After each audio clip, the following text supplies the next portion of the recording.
Lately, I felt a shift within me, not something loud or dramatic, but something deep. A quiet realization that the way I've been treating myself isn't really sustainable. And if I don't start prioritizing myself, I'm going to keep showing up disconnected, exhausted, and running on empty. So today, I wanted to share with you the ways that I am prioritizing myself, the changes I've made to prioritize myself, and just what self-love looks like in this season of my life. I've always understood the idea of self-love in theory, especially as a mom. We hear it all the time. You can't pour from an empty cup. Put your oxygen mask on first before helping others. But actually putting that to practice, that's been really hard for me. I've struggled with putting myself first for many reasons. Guilt, people pleasing, and this like deep desire to be good, to be a good mother, to be a good wife, to be a good daughter, to be a good everything. But after some really difficult weeks and some very honest conversations with myself, with God, I realized that something has to change. I needed to start prioritizing myself, my needs, my wants, my boundaries, and just kind of realizing I can't keep hoarding all of my emotions, my truths, my desires within myself. And I can't expect the people in my life to prioritize me when I don't even prioritize myself. Now, let me be clear about this. I love my life. I love the people in my life. I love being a mother. I love being a wife. I love being a daughter. And it's because I love my life so much that I want to show up for it fully. And I can't do that if I am lacking self-love. So I made a promise to myself and to God. I promised to start taking better care of my physical, emotional, mental, and spiritual well-being,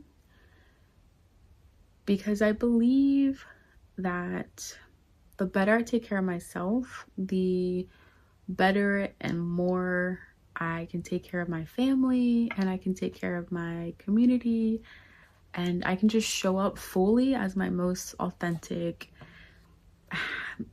joyous self. I've already started making some small intentional changes to help prioritize myself.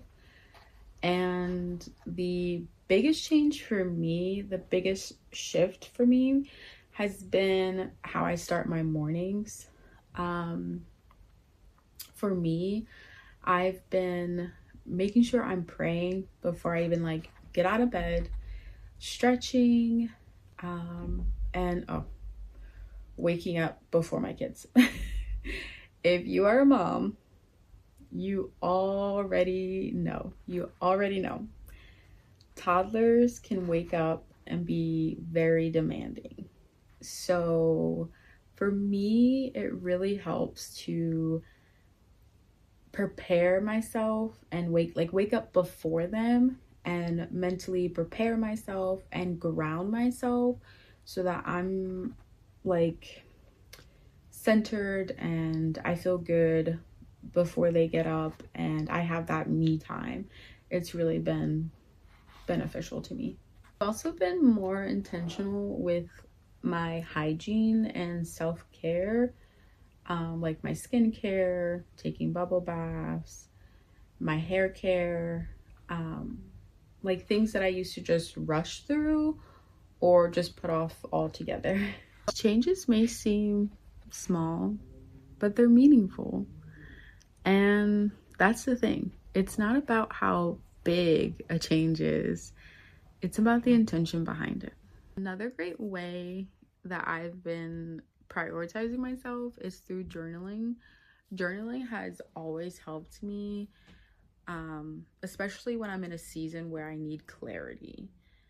And lately for me, I have just been kind of grabbing my journal at night and just sort of word vomiting about my day, about how I'm feeling, um, anything that is just anything that wants to come up, anything that's unresolved, just everything, you know. I sort of think of it as like an emotional temperature check, and I think that's a really great place to start for anyone who has never journaled before, interested in journaling.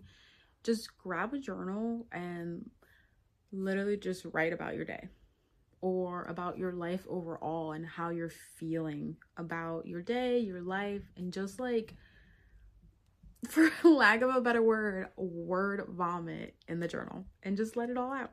If you want to connect with yourself on a deeper level, I definitely recommend guided journaling. Something like this. This is the guided journal that I'm using this year. This is the Year of Me journal. And this journal is completely centered around the self, about like loving yourself, prioritizing yourself, accepting yourself, getting to know yourself. And it really helps sort of highlight any beliefs or thoughts that you have, that could be hurting your relationship with yourself. So it is a journal that's broken into 12 different sections, and it has 365 prompts in this journal. And I thought because it's the beginning of a new year that it would be a good time to start this journal. So yeah, I'm gonna be going through the Year of Me journal. The first section is self-discipline, and I plan on documenting my experience with the journal and sort of like just kind of showing you guys the prompts and how I use it, and yeah, just my experience with it and my journey of self-love, my journey of sort of like returning to self, this year in 2026. Um, yeah, if anything that I said in this video resonated with you, I invite you to subscribe to my channel. I'm going to be documenting my journey in self-love, and I encourage you to go on your own journey of self-love alongside me. And I'm excited. I'm excited for this new year. I'm excited to sort of uh, return back to myself, rediscover myself, learn more about myself, and just sort of expand. And just, I'm really excited to learn how to care for myself better. And I'm excited to see how caring for myself and watering myself, how that ripples out into my family and my community and the world.